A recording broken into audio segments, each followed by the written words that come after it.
রাজ্য জুড়ে আতঙ্কের আবহ, আতঙ্কে বুথ লেভেল অফিসার তথা বিএলওরা। সৌজন্যে তৃণমূল নেতৃত্ব।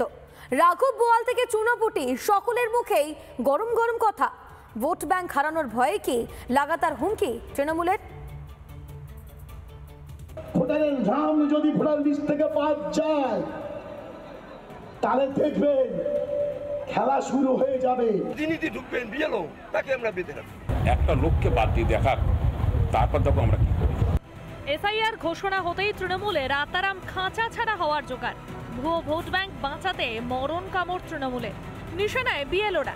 হুমকি, ধমক, চমকের রাজনীতি তৃণমূলের কুচো নেতাদের। একটা বৈধ ভোটারের নাম যদি ভোটার লিস্ট থেকে বাদ দেয় তাহলে 1 লক্ষ মানুষকে নিয়ে দিল্লির কেন্দ্রীয় নির্বাচন কমিশন ঘেরাও হবে। কোনো নাম নাই, তার জবাব আমরা দিব না। তার জবাব দেয় নির্বাচন কমিশনের যেহেতু প্রতিনিধি ঢুকবেন বিএলও, তাকে আমরা বেঁধে রাখবো। তারপরে তুমি আসো, তারপরে এসআইআর হবে, কাজ হবে। শুধু কোচবিহারের তৃণমূলের জেলা সভাপতি নন, বিএলওদের বিরুদ্ধে গলা তুলছে মিনাখার সামান্য ব্লক সভাপতিও। এখানে এসআইআর কোনো কিছু খাটবে না। একটা লোককে বাদ দিয়ে দেখার, তারপর দেখো আমরা কি করি। আমরা হলো দিদির দল যেভাবে নীতি দেয় সেই নীতি আমার কাজ শুরু করে। আসলে দলের খুদকুরোদের সাহস জুগিয়েছে দলের মাথারাই। লোক খেপানোর রাজনীতি করছেন খোদ মমতা অভিষেক।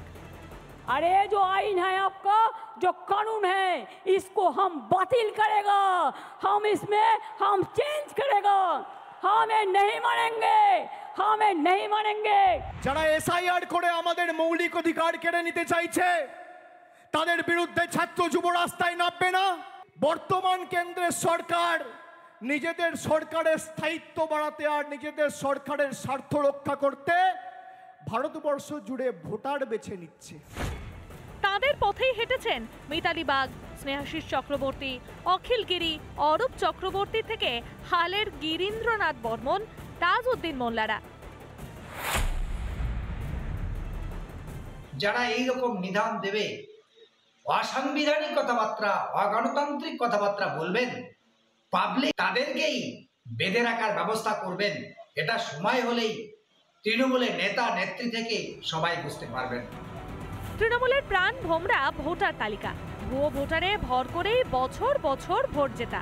এবার তৃণমূলের সেই খেলা খতম হওয়ার মুখে। এসআইআরে ছেটিয়ে বিদায় হবে ভুয়ো ভোটার। সেই ভয়েই এবার হুমকির খেলা তৃণমূলের। রিপাবলিক বাংলা। নানা ধরনের কন্টেন্ট দেখার জন্য লাইক করুন, শেয়ার করুন আমাদের ফেসবুক পেজ, সাবস্ক্রাইব করুন আমাদের ইউটিউব চ্যানেল। পাশাপাশি অন্যান্য ব্রেকিং নিউজের জন্য অবশ্যই চোখ রাখুন রিপাবলিক বাংলায়।